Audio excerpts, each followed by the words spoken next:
lang pala mga istruktura sa lupa ang napinsala ng malakas na lindol sa Bohol. Nagkaroon kasi na hinihinalang pagtagas ng langis. Sa dagat po yan, malapit sa isla ng Panglao, na dinadayo pa naman ng mga turista. Posibleng galing daw ito sa isang barkong halos 2 dekada nang nakalubog sa dagat at posibleng naalog dahil sa lindol. Mula sa Panglao, nakatutok live si Ruth Naba. Ruth? Mel, habang sinisikap pa nga ng Panglao na makabawi mula sa epekto sa turismo nung nangyaring lindol dito, no? Ngayon naman ay may napaulat na oil spill di kalayuan sa isla, pero pagtitiyak ng Philippine Coast Guard, hindi daw dapat ikabahala ng mga Boholano. Malaparaiso ang ganda ng isla ng Panglao, kaya isa ito sa dinarayo ng mga turista dito sa Bohol.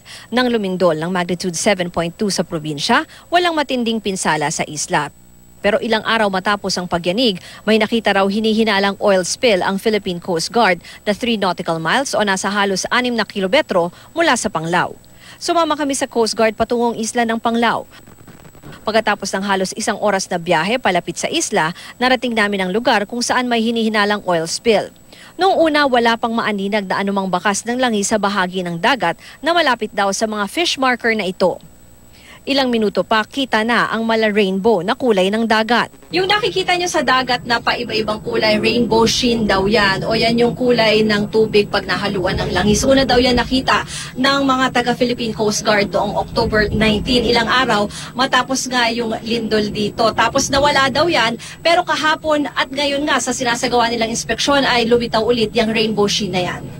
Isang posibleng pinanggalingan daw nito ang lumubog na cargo vessel sa lugar noong 1994. Hindi na raw kasi naiahon ang lumubog na barko. Sabi rin ng Coast Guard, may nakuha silang mga lumutang na mahigit 200 sachet ng powdered drink sa lugar na may expiration date na 1995. Baka nga ganun siguro nagalaw sa ilalim.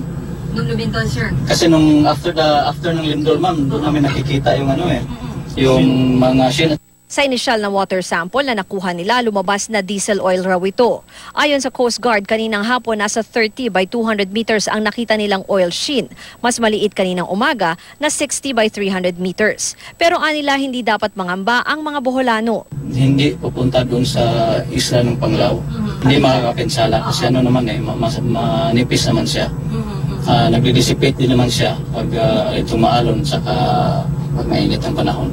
Dahil kakaunti lang naman daw ang langis na nakita sa dagat, posible raw na mag-evaporate ito at di na kailangan pang gamitan ng oil dispersant. Gayunman, plano raw ng Coast Guard na sisirin ang 600 meters na lalim ng tubig kung saan lumubog ang barko para malaman kung dito nga ba talaga galing ang oil sheen.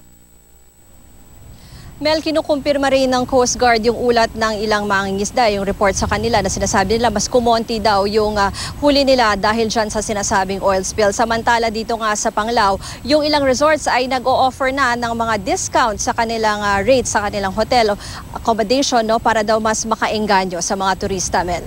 Maraming salamat sa iyo, Ruth Cabal.